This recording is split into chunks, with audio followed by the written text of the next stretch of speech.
उत्तर प्रदेश सरकार में मंत्री स्वामी प्रसाद मौर्य आज मुरादाबाद पहुंचे, जहां पर दिल्ली रोड स्थित सर्किट हाउस में कार्यकर्ताओं द्वारा उनका स्वागत किया गया। पत्रकारों से बात करते हुए कहा है कि किसानों को भड़काने का काम राजनीतिक पार्टियां कर रही हैं। भारतीय जनता पार्टी की सरकार ने हमेशा किसानों के हित के लिए काम किया है और ये बिल किसानों के हित के लिए ही काम करेगा। मुरादाबाद पहुंचे उत्तर प्रदेश सरकार में मंत्री स्वामी प्रसाद मौर्य ने ये साफ कहा है कि किसानों के हित के लिए सरकार ने काम किया है और ये बिल किसानों के हित के लिए है, मगर कुछ राजनीतिक पार्टियां इसे मुद्दा बनाकर किसानों को भड़काने का काम कर रही हैं। साथ ही लाल किले पर राष्ट्रीय ध्वज के अपमान को लेकर कहा है कि सरकार इसे बर्दाश्त नहीं करेगी और सख्त से सख्त कार्यवाही करने के लिए काम किया जाएगा। शहर के दिल्ली रोड स्थित सर्किट हाउस पहुंचे उत्तर प्रदेश सरकार में मंत्री स्वामी प्रसाद मौर्य का कार्यकर्ताओं ने जोरदार स्वागत किया। इस अवसर पर उन्होंने कार्यकर्ताओं से मुलाकात की और कई जानकारियां भी ली। इस अवसर पर उन्होंने पत्रकारों से बात करते हुए कहा कि भारतीय जनता पार्टी की सरकार किसानों के हित के लिए काम कर रही है और यदि कोई कानून का उल्लंघन करेगा तो उस पर कार्यवाही भी की जाएगी। जैसा कि आप जानते हैं, भारतीय जनता पार्टी की सरकार सदैव किसानों के लिए बढ़ चढ़ के काम किया और किसान भी भारतीय जनता पार्टी के साथ मजबूती के साथ खड़ा रहा और किसानों के हित में हमारे देश के यशस्वी प्रधानमंत्री माननीय नरेंद्र मोदी जी ने एक नहीं अनेक ऐतिहासिक फैसले किए। किसानों को का ऋण माफ़ी करना, किसानों को गन्ना किसानों को 100% भुगतान सुनिश्चित कराना, निरंतर न्यूनतम समर्थन मूल्य घोषित करना, क्रय केंद्रों के माध्यम से रबी और खरीफ फसलों की खरीद सुनिश्चित करा करके लाभकारी मूल्य दिलाना, निर्बाध रूप से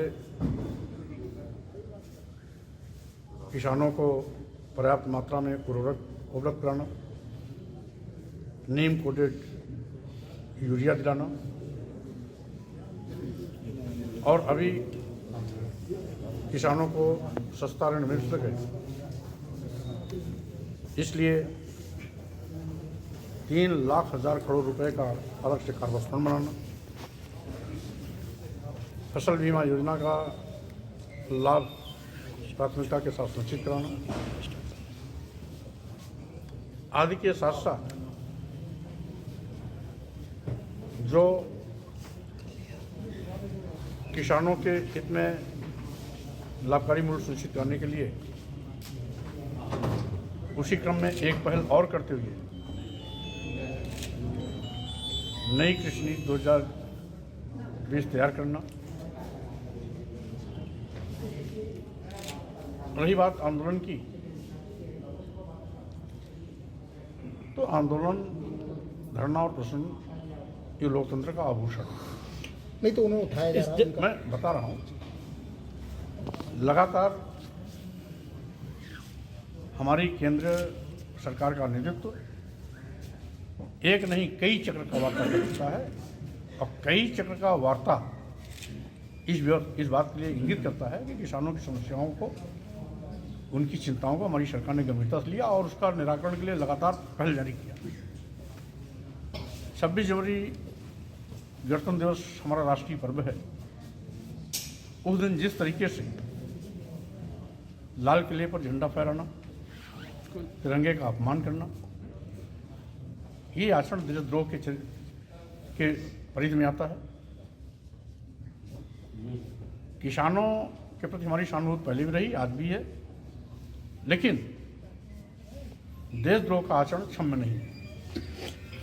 जो भी चिन्हित किया जा रहा है, जो भी इस परिधि में आएंगे उनके खिलाफ कड़ी से कड़ी कानूनी पंचायत हो रही है, काफी पंचायत भी लगातार हो रही है। इसके अलावा जयंत चौधरी और आज राहुल गांधी ने भी बयान दिया है, उसमें उन्होंने कहा है कि जो भाजपा सरकार ये आंदोलन को भड़काने के हिसाब से चल रही है। अब बयान बहादुरों के विषय में हमको कुछ नहीं बोलना है, उनका काम केवल बयान देना है, किसानों की भावनाओं से खिलवाड़ करना है। किसानों के हितों के लिए अगर ये काम किए होते तो आज मोदी सरकार को काम करने की नौबत नहीं आती। इसलिए आज़ादी से लेकर अब तक जिन लोगों ने किसानों के आगे धूल झोंका, किसान विरोधी काम करते रहे, किसानों को दबाने की कोशिश करते रहे, वहीं पर किसानों को किसान सम्मान निधि से हमारी सरकार निरंतर सम्मानित कर रही है। इसलिए जो किसान विरोधी रहा है, आज वो घड़ियाली आंसू बहाकर किसानों को अगर कहीं न कहीं प्रलोभन देने की कोशिश कर रहा है, तो किसान इनको अच्छी तरह समझता है और किसान पहले भी इनको जवाब दिया है, आगे भी देगा।